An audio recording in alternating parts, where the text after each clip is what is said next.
சற்று முன் வெளியான தகவல் ரேஷன் அட்டைதாரருக்கு முக்கியமான தகவல் வெளியாகியுள்ளது. அது என்னன்னு சொல்ல பார்க்க போகிறோம். நீங்கள் நம்ம சேனல் சப்ஸ்கிரைப் பண்ணாமல் இருந்தீங்கன்னா மறக்காமல் லைக் பண்ணிக்கோங்க, சப்ஸ்கிரைப் பண்ணிக்கோங்க. வாங்க வீடியோக்குள்ளே போகலாம். ரேஷன் கடைகளில் வழங்கப்படும் பொருட்களின் அளவு மற்றும் ஊழல்கள் குறித்த புகார்கள் அவ்வப்போது வெளிவரும் நிலையில் புதிய நடைமுறை ஒன்று விரைவில் கொண்டு வரப்போவதாக கூறுகிறார்கள்.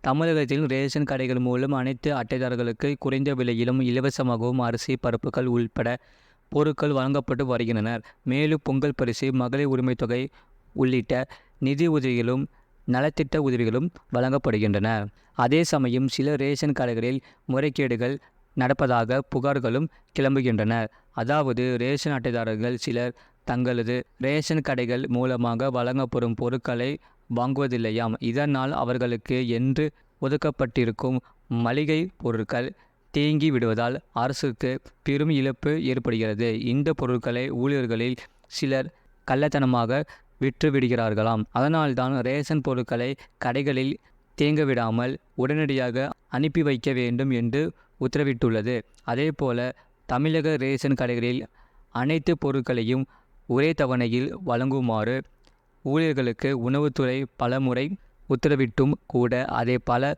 ஊழியர்கள் பின்பற்றுவதில்லையாம். சில சமயம் கடையில் பொருட்கள் இல்லை என்று கார்டுதாரர்களை திருப்பி அனுப்பியும் விடுவதால் இந்த முறைகேடுகளை தடுப்பதற்காகத்தான் டிஎன்இபிடிஎஸ் என்ற மொபைல் ஆப்பை உணவு வழங்கல் துறை அறிமுகம் செய்துள்ளது. இந்த ஆப்பை ரேஷன் கார்டுதாரர்கள் தங்கள் செல்போனில் டவுன்லோட் செய்து கொள்ள வேண்டும். அந்த செயலின் கார்டில் உள்ள குடும்ப உறுப்பினர்கள் முகவரிக்கு ஒதுக்கிய ரேஷன் கடையில் உள்ள உணவுப் பொருட்களின் இருப்பு, முந்தைய பரிவர்த்தனைகள் உட்பட விவரங்கள் துல்லியமாக அறிய முடியுமாம். இதனால் ரேஷன் பரிவர்த்தனை உள்ளிட்ட விவரங்கள் தெரிந்து கொள்ள முடியும் என்று உணவு மற்றும் கூட்டுறவு துறை அறிவுறுத்தி வருகிறது. இப்படித்தான் உத்தரப்பிரதேச மாநிலத்திலும் ரேஷன் கடைகள் தொடர்பான புகார்கள் அதிகமாகி வருகின்றன. குறிப்பாக ரேஷன் பொருட்களில் ஊழல் நடைபெறுவதாகவும் இந்த ஊழலில் ரேஷன் கடைகளின் ஊழியர்கள் பங்கேற்பதற்காகவும் யோகி அரசு தொடர் புகார்கள்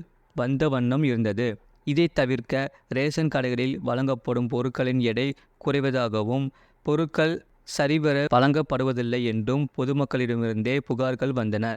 இதையடுத்து அம்மாநில அரசு முக்கிய உத்தரவு ஒன்றை பிறப்பித்திருக்கிறது. ஊபியின் ஷாம்லி மாவட்ட ரேஷன் கடைகள் அனைத்திலும் இடபிள்யூஎஸ் என்ற மின் எடை அளவு முறை அறிமுகப்படுத்தப்பட்டிருக்கிறதாம். இதன்படி ரேஷன் கார்டுதாரர்களின் அளவுகள் இடபிள்யூஎஸ் சாஃப்ட்வேரில் பதிவு செய்யப்பட்டுவிடும். இபோஸ் இயந்திரத்துடன் இணைக்கப்பட்ட சாஃப்ட்வேரில் ரேஷன் அட்டைதாரர்கள் தங்களது கைவிரல் வைத்தாலே போதும். அவர்களுக்கான ஒதுக்கப்பட்ட சரியான எடை மின் எடை அளவீடு மூலம் கணக்கிடப்பட்டு வழங்கப்படும். இதனால் ரேஷன் கடைகளில் ஊழியர்களும் ஊழல் செய்ய முடியாது. இந்த முறையானது இதுவரை 434 கடைகளில் நடைமுறைப்படுத்தப்பட்டுள்ளன நிலையில் விரைவில் மாநிலத்தில் உள்ள அனைத்து ரேஷன் கடைகளிலும் இதே கொண்டு வரப்படும் என்கிறார்கள். அது மட்டுமல்ல, இந்த திட்டம் வெற்றிகரமாக முடிந்தால் பிற மாநிலங்களிலும் தீவிரமாக அமல்படுத்த போவதாக சொல்கிறார்கள். இது போன்ற செய்திகளை உடனுக்குடன் அறிந்து கொள்ள மறக்காம சேனலை சப்ஸ்கிரைப் செய்யுங்கள், மற்றவர்களுக்கு தெரியப்படுத்த ஷேர் செய்யுங்கள்.